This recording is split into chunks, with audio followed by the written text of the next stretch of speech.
I work with the Ministry of Community and Social Services, and I'm a vocational rehabilitation counselor. We work with 3 different disability groups: physically disabled, emotionally disabled, and intellectually disabled. And I work with a caseload of approximately 60 clients, and we assist them in returning to employment.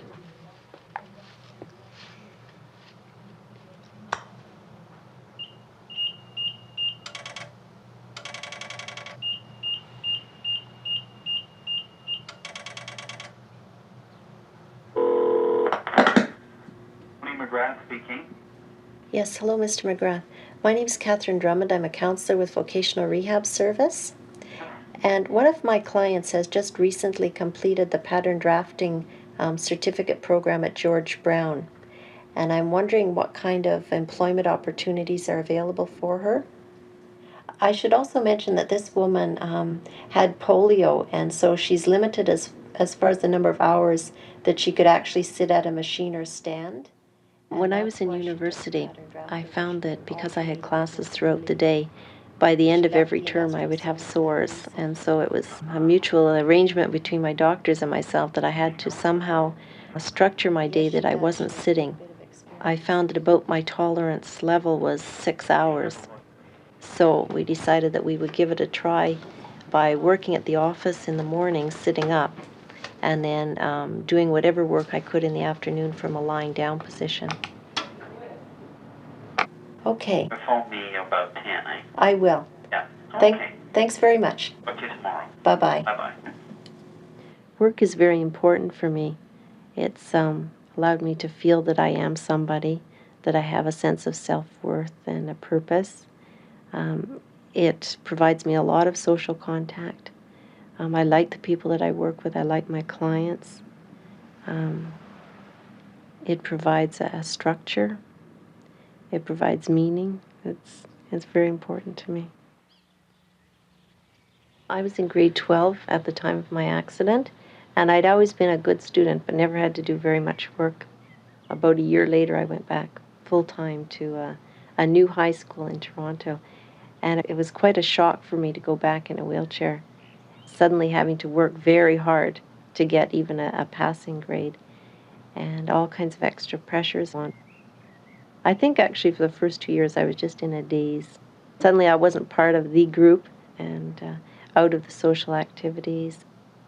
So I focused more on studying and getting higher marks and the academic parts of school. I've always felt a lot of pressure from the doctors and from my friends and family to, really overcome a severe obstacle. And I'm expected to be better than anyone else, almost. And it does put a lot of pressure on. Come on, right in here. Come in. Okay. Good. Right Thank in here. you. Just a little to your left now. All right. Thank I'll you. swivel you into the chair. Got Gonna about drop 40 it. seconds to go. Okay. Okay. Get the dog. Yeah. If Okay. you can just get in here a little bit and be All about right. there, that's good. And get the Okay. headphones on you. All right. Katie, down. Okay. Down. I am a community service manager for the Ontario March of Dimes. I'm involved in developing and promoting issues that are real concern to disabled people. I love this work. And I like being with disabled people. I like working with disabled people, and I really believe in disabled people. I think we're one of the most important untapped resources in the whole country, to the extent that we haven't been tapped, and we haven't been tapped enough because 50% of us are unemployed. When I was going to school, it was very hard to think broadly as a blind person about careers. There weren't a lot of choices. You either got edged towards professional careers in counseling and human services, or you got edged towards semi-skilled labor. To make life easier for the handicapped in Ontario. To discuss this, I'm joined now by Anne Musgrave. And as far as the election campaign goes, what are the problems and what are your recommendations and what are you looking for from the parties as far as employment for the handicapped goes? Okay, Employment for the disabled or the handicapped is a very serious issue in this election. 50% of the disabled are unemployed, and those are the employable disabled. Barriers such as negative attitudes and restrictive job designs, accessibility just to the job site is a major problem. What we asked the politicians basically was, do they support employment equity or mandatory affirmative action? The Liberals said yes, they respond in the affirmative. The PC government said they were firmly committed to maintaining and enhancing the systems already in place. So they're not in favor of mandatory affirmative action. They're in favor of the system they've already set up. I barely had time to introduce the subject, and the issues are, as most disabled people know, very complex and do require a little bit of explanation, particularly since this was aimed at trying to educate the public about what's important to us. And so by the time I got to the meat of the issue, I could hear the music coming in, and he was saying, well, thank you very much. It's time to go. I'm sure there was more we could talk about, but time's never on one side in this business. Thank you for coming in.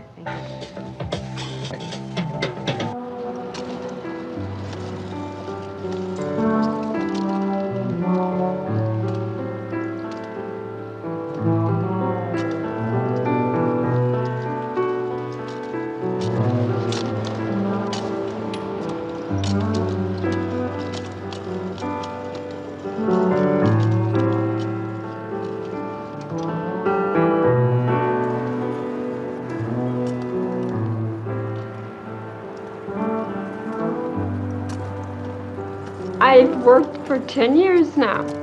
It'll be 10 years in June. And I've never had a different job. Not that I haven't tried. There was a time period that I really tried. And I had some good interviews for some good jobs. But there was always unspoken attitude, because they wouldn't know that I was disabled when I went to it, because you don't have to put that on an application. But the moment you go in, just for a fleeting second, you can catch the attitude. And I could always tell within about 30 seconds whether I stood a chance. I find that once a disabled person gets a job, it seems to be the attitude that be lucky that you have a job, be satisfied with it. You don't seem to get promoted. You don't seem to move. When I went on maternity leave, I left work hearing.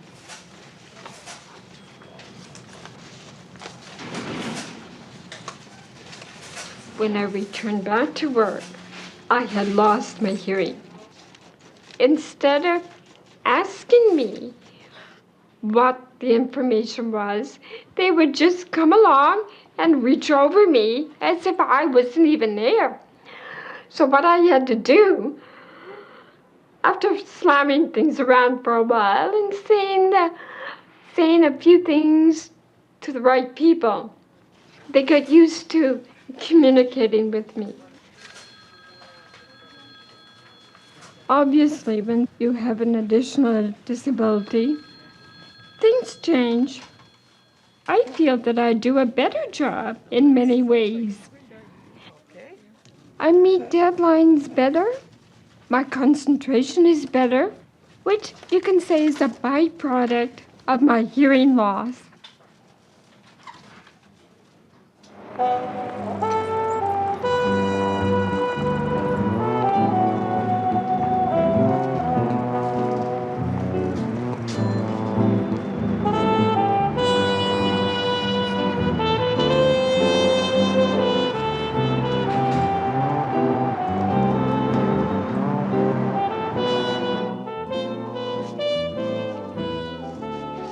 My position now is called a draftsperson level 1. I do cadastral mapping, and with that you collect all the registered plans of a given area, all the updates of that area, and it's my responsibility to call to the land titles office to get as much information on that area and consolidate them all to make a new map.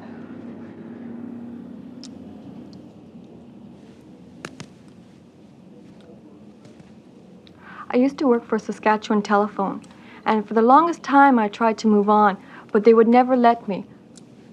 I would apply for a job, and they'd always say, well, you're deaf, you can't do that job. But half the time I'd already done those duties. In my level 1 position, if my duties were finished, I would go help the people in level 2. But any time I applied for those positions, they always said, no, I'm sorry, you can't have it because you can't hear. It was ludicrous. And I didn't know why. So on the other side, I would look for a job, and when I found one, I quit SaskTel and went on to the other job.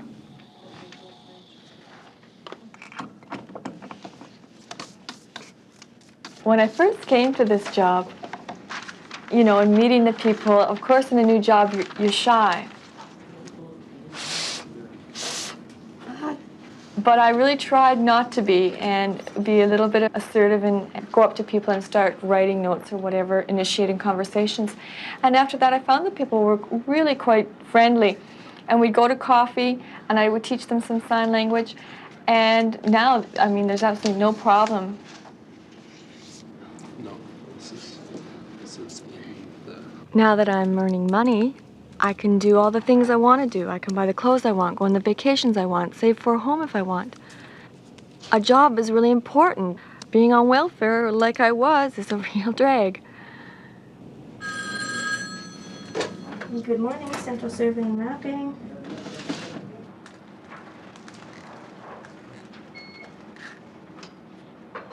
To make my phone calls, I use a telecommunication device for deaf people, or TDD. The Public Service Commission supplied it to me. It can be linked up to any regular phone, and I use it almost every day in my work to do a variety of tasks.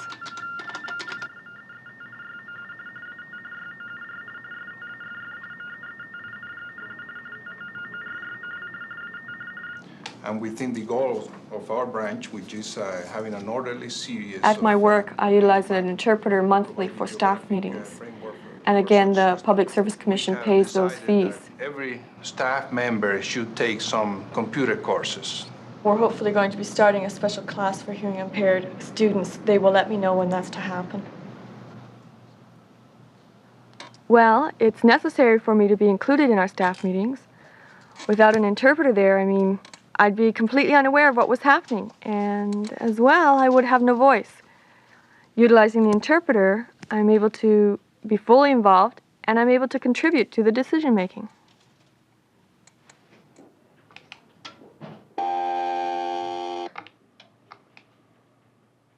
Some of my clients don't seem to notice at all. It's as if I don't have any kind of disability.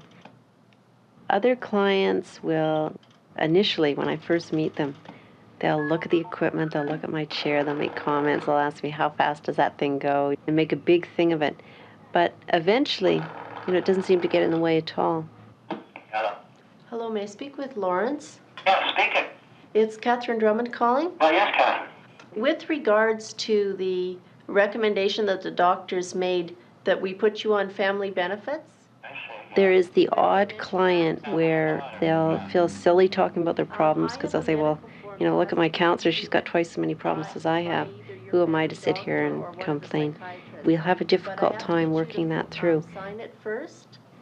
And I've had the odd parent cause me more problem than the clients, you know, saying, are you sure you're qualified? Do you know what you're doing? Where did you go to school? This type of thing. And I have the impression that they feel that, you know, maybe I got the job because I'm disabled rather than because, you know, I'm a good counselor.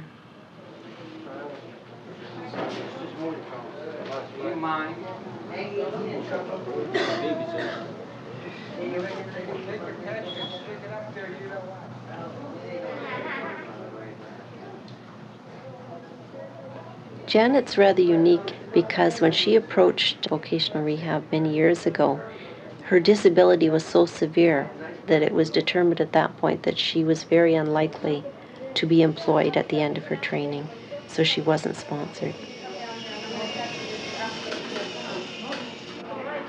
Hi, Desmond. How are you? Fine, how are you? Do you want to come with me?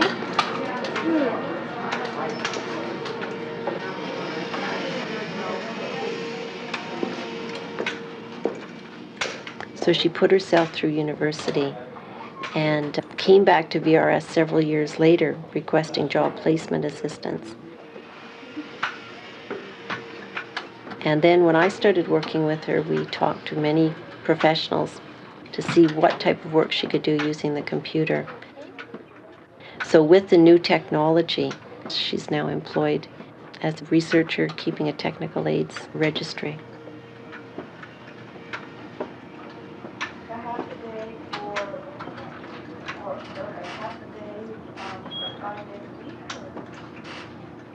It sounds like you use the computer quite extensively to overcome some of the physical limitations, and that your computer training was well worthwhile. I use the computer to do all my job functions. I do it to catalog information.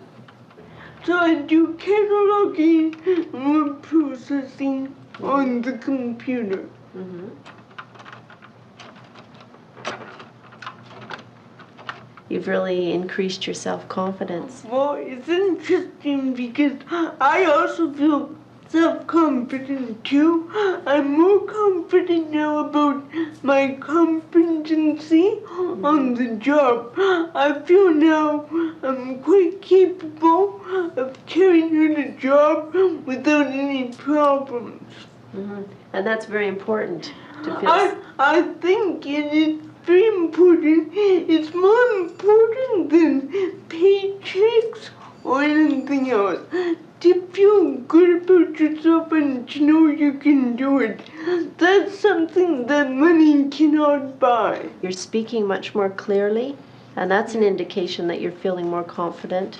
Yes, I suppose it is. Mm-hmm. Yeah. When I called you up at the March of Dimes, I noticed, you're much clearer and you don't need as many breaths in between, and when you're dealing with the public, that's quite important. It is, and I thank you for telling me this because this also gives me self-confidence and makes me want to improve more.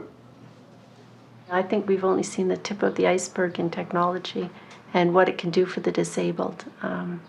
As I mentioned, it will allow people to work from their home and link up to what's going on, say, downtown in their office building or in their school.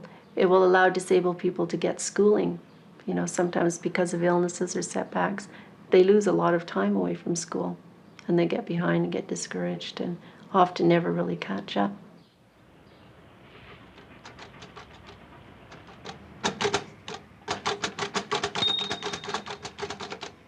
After I had my last child, I was not interested in full-time work. So at 5 months, rather than coming back full-time as many women do, I negotiated with my supervisor to share my job with another colleague. We split at half-time, both the salary and the hours, and it's worked out really well for me because it's meant that I have some time away from the children and with adults, which I really enjoy, and it allows me to have more time with the children at home than I would otherwise have if I worked full-time. Wait for Mommy, okay? There. There we go. Now, Nisa, we're gonna put your harness on you, okay?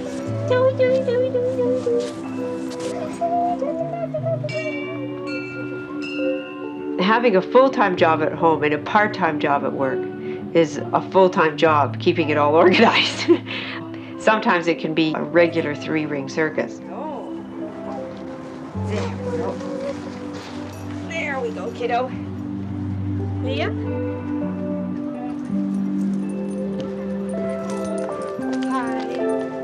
Hi, where are they? Okay, don't run too far and don't cross the road. We leave the house about 8:45 and go and catch the bus, which is just down the street from here. Have you got it? No. Oh, later. And then we walk up from there to the babysitter's house. Oh no, is that our bus, I wonder? Oh, no. Hey, Nia, is that our bus? Yeah. Was it going? We've done it now so often that it works quite well. unless one of the children is sick. And then it sometimes can take up to 5, 6, 7 phone calls to unravel my schedule and get reorganized.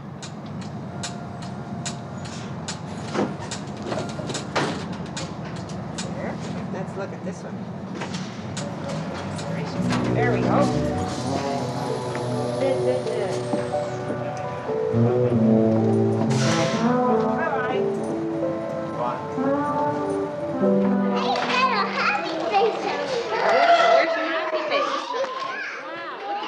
The nursery co-op was a really great discovery for Tom and I. The parents own the nursery, and therefore we participate on all levels. Several parents are on duty every day, and we support the working staff by helping the children wash up, playing with them during playtimes, and cleaning up afterward. Wait, you should right in there? That's a pretty jumper. Traditionally, we think of work as being 9 to 5 and, receiving remuneration at the end. But often for disabled people, it's not always possible to go into work on a regular basis. It's unfortunate that we don't regard participation, say in community groups or volunteer work, consumer groups, as a valid form of work, and rather than seeing someone as on a disability pension, if they could be seen as taking part, because there's a lot of things that you can't get paid for, but still have to be done. There's daycare centers where you can help out, and there's a lot of communities necessary to run a community, and that's one way of looking at being productive in society and playing your part. Welcome to our workshop entitled Deaf Culture. Today we have 2 speakers and an interpreter. We want to encourage the development and growth of deaf culture. We don't want to have hearing groups controlling our cultural growth. Culture means a lot of things, including language. It also means whatever hobbies as a deaf group we might get into, but we're also involved in meeting the community and showing the world our culture. Deaf people, we can relate to each other because we know we have the same culture, and I need that from people. I need to know this camaraderie, this sameness. That's important for us. Hearing aids are made by who? Hearing people. Some deaf people value them personally. It is not part of deaf culture. I know some of you will all remember examples of when you had your volume up too high on your hearing aid, and gee, you thought you could hear real well, and the teacher's looking around the room to see whose hearing aid is squealing, right? Because of the feedback, and you didn't even know it was yours squealing, and you had to turn it way down low, even further, because it was bothering the hearing people, right? Well, what the heck do we need to use a hearing aid for if it's going to bother them? Remember when Judy was talking about the romantic evening of hearing people, and it didn't even matter if the lights were out because they could go ahead and talk? Deaf people, of course, couldn't do that. The deaf couple are in bed, they need to say something, someone has to go run for the lights and turn on the lights and say, okay, I love you, darling, and then go turn off the lights and get back into bed. And of course, if the other person thought of something you want to respond to, the lights could be on and off all night.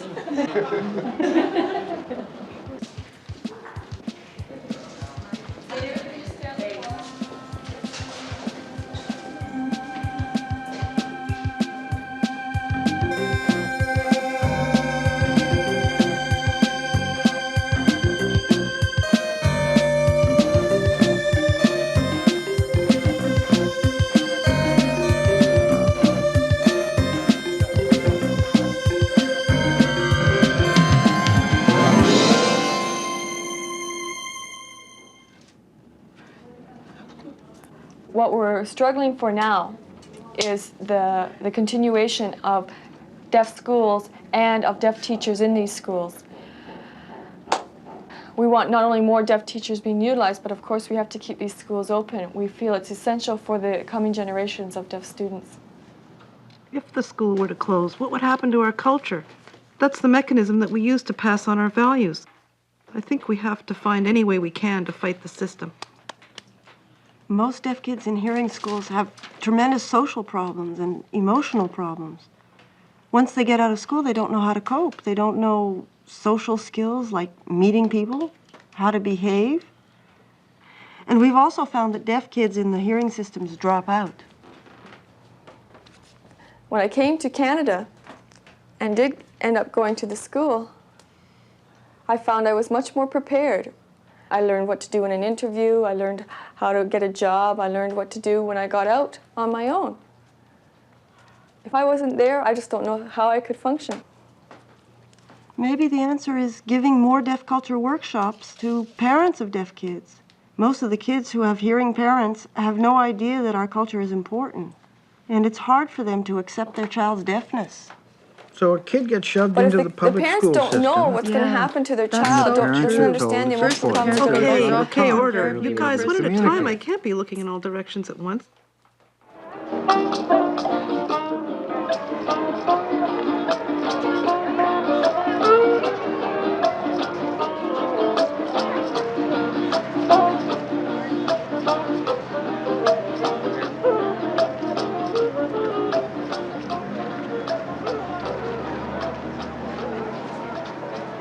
I live with my boyfriend, and we've been living together for a year. I was really scared about it at first, but it's working out great. Sometimes it gets difficult because he's a little more tied down than he's used to. He's very physically active. He's a cyclist, and I stay home or, not as mobile, and it sometimes causes a bit of a strain there, but we seem to work it out.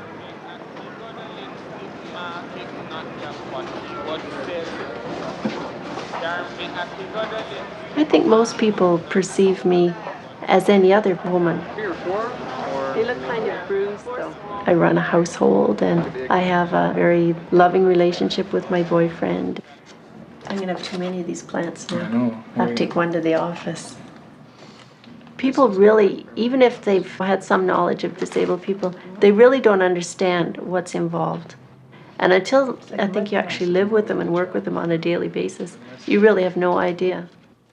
Hi, Catherine. I wonder if you could help me here for a second. I need help from the secretaries with things like filing and filling out forms. If we could change the payable to, make it payable to Coles Books. I found it more easy to get support and help from my colleagues because they're working in the field of rehabilitation. And if you could change my cassette. Although still many things were a surprise for them. The amount of help that I needed and things as basic as taking my coat off, opening doors, helping me in the washroom, lunches. Where's the conference, Toby?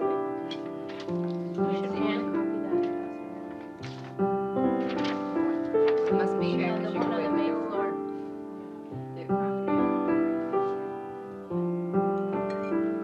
So what time is the afternoon start? 11:45 to 1:15. Why don't I meet you? Because I'm going to be at the Westbury Hotel as well. I might as well get together. So where would we go? We could go to the court. There's one at the Great Wall. Accessibility. There are a few. Are there? The Great Wall is accessible. Yeah, it's right off the street. And that's right at Dundas. You went over? The only problem are the subway tracks going across.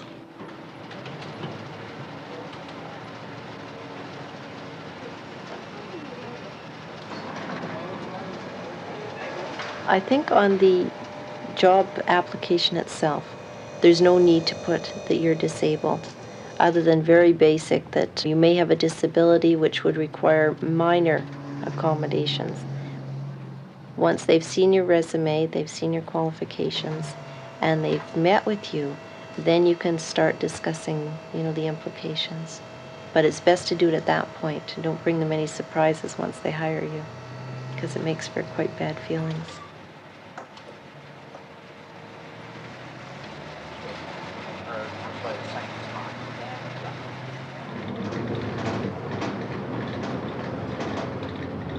Frustration, I guess, is what you have to accept.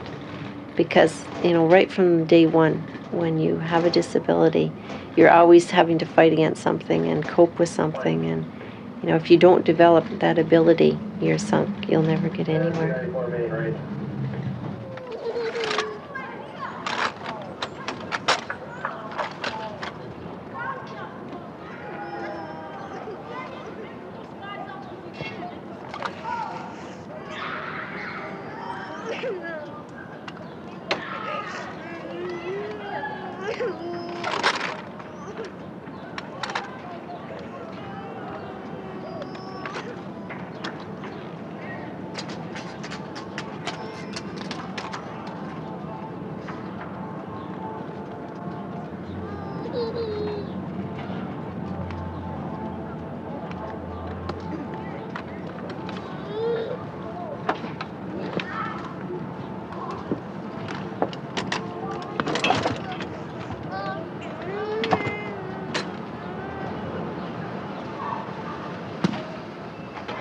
I've had my car now for 5-6 years.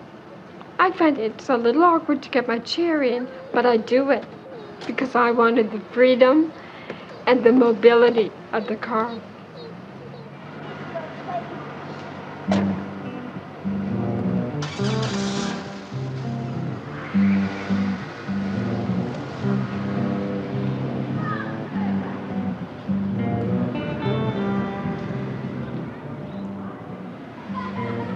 Something that I think about quite regularly in this frantic society where people are so short-tempered and wanting everything done immediately, and you go on the street and you see all the drivers honking. And I think the disabled have learned to cope with a great deal of turmoil and stress and have developed patience and tolerance, which, you know, there must be strategies that they do that because they have to do it every day. And if they could share that with a lot of people who are having trouble in today's society coping with stress. You're so wet. Yeah, I know. You're such a wet baby, aren't you?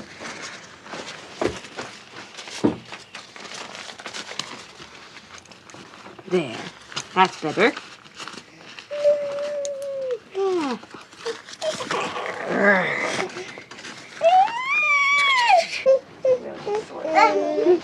I made 2 flowers.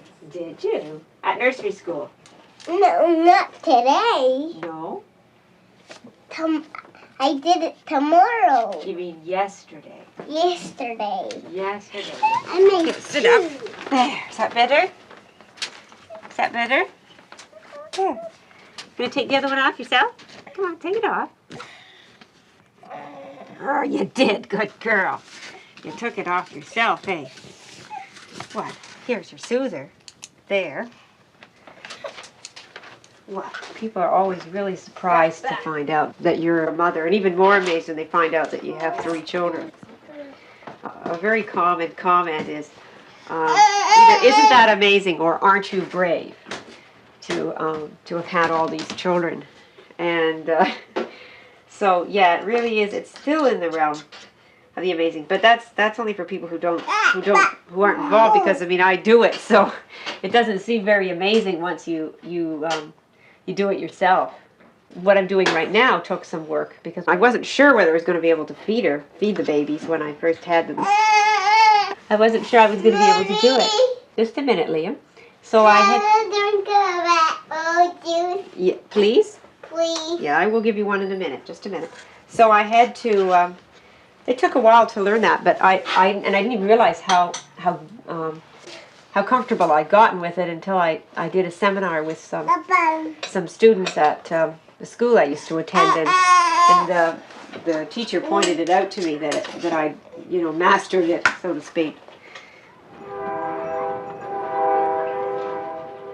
I particularly find out there in the community the attitude that my children are supposed to take care of me. One time when I was out walking with Liam, he was barely 20 months old. Some man stopped it and chatting with Liam said, "Now take good care of your mommy." What kind of fish are you going to get? Big ones or little ones? Liam! Go get it 2. quick. 1. My co-workers are often very much amazed that I have married a blind woman. They still see handicapped people as standing on the street corner selling pencils. They'll ask, I say she's got a master's degree. They want to know if she went to a special university for the blind. They can't imagine how a blind person could function in a normal environment. University, home-wise, anyway. When I say that there's always a way to make things work, they say, well, they still don't understand. They say, well, then your children must help a lot. Mm-hmm. And I say, no, they're children. And we don't want them to be anything but children. But the cat reappeared, well, the galloping goose. She sent him to buy her a dinner of beef, but the cat scampered home with an Indian chief. Good heavens, where's the Indian chief? Here. And where's the cheese? Is there cheese in this story too? Right there. And where's the goose? Right there. There. Imagination goes a long way towards helping a disabled person be anything. And that includes being a parent. There's more than one way to change a diaper and watch your children, keep an eye on them, teach them how to do the things that other parents teach them. And with a little imagination, one can adapt enormously the normal tasks of life to fit your needs. Gotta get you changed. A baby is something that I've wanted ever since I was young. I wanted a family. I wanted a home life. And I mean, along with a marriage and a husband, and I always wanted to have a little one. Well, my husband didn't work out too good, but just as one part of my life was falling apart, this other dream that I had was coming about. One of the little tricks that I use is a Velcro strap that I put around me and the baby. That way, he's not going to lose his balance when I'm wheeling. Dad.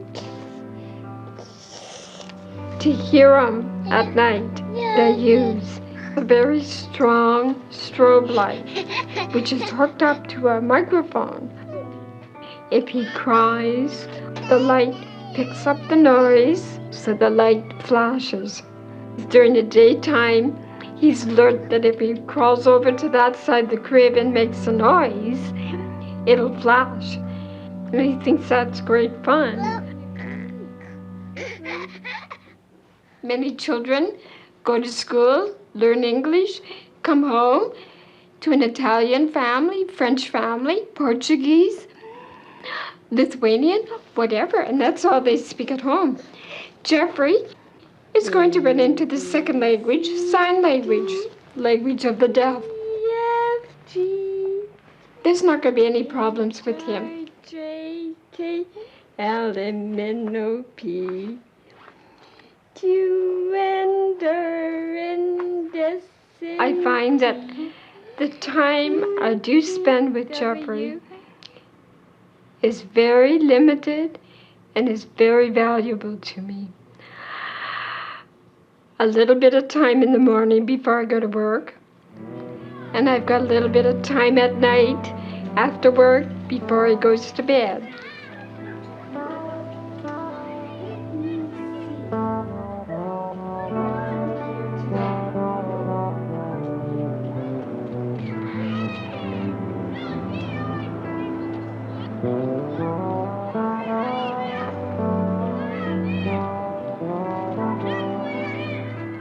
He keeps me on my toes, and he's going to, and I'm going to do it on my own.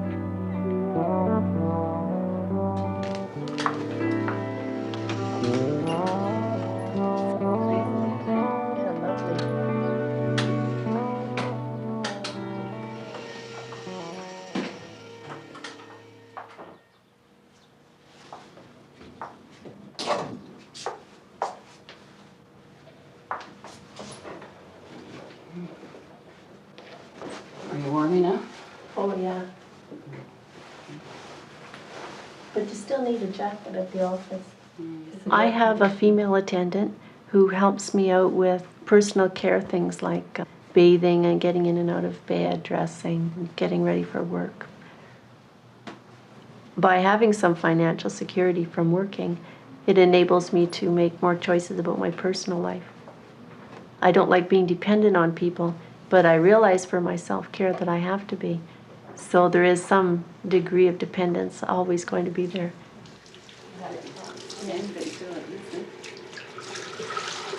Nice and hot.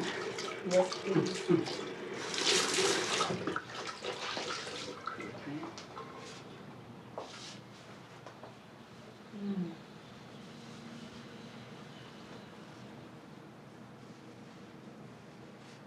That feels better.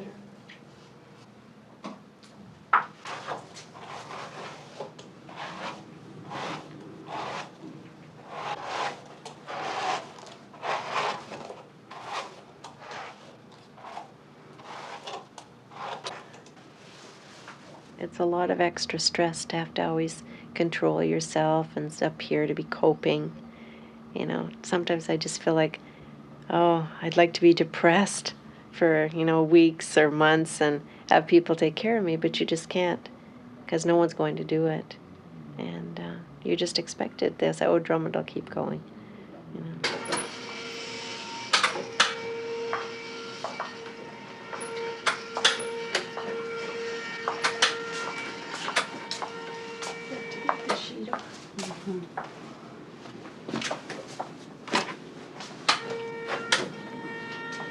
I'll just park a little closer. Okay.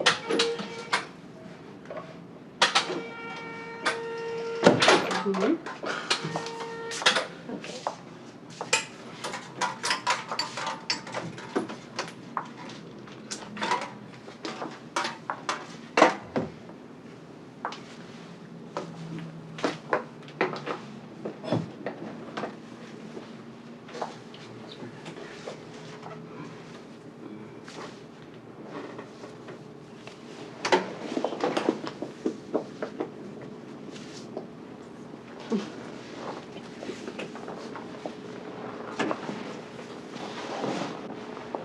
That's okay. Okay. Yep. Feel good? I think being successful is a fine blend of realism and hope. Like, I think you should, be as positive and optimistic as you can when you're setting goals, but you also have to be very aware of what your limitations are so that you don't keep banging your head against a wall, and trying something that's just not achievable, because too many failures can be devastating. But on the other hand, you shouldn't set your sights too low either. You should, go for just as much as you can manage and not settle for second best. Okay. That's enough? Yeah, that's good. Okay. I'll get you a cup of tea now. All right, thanks.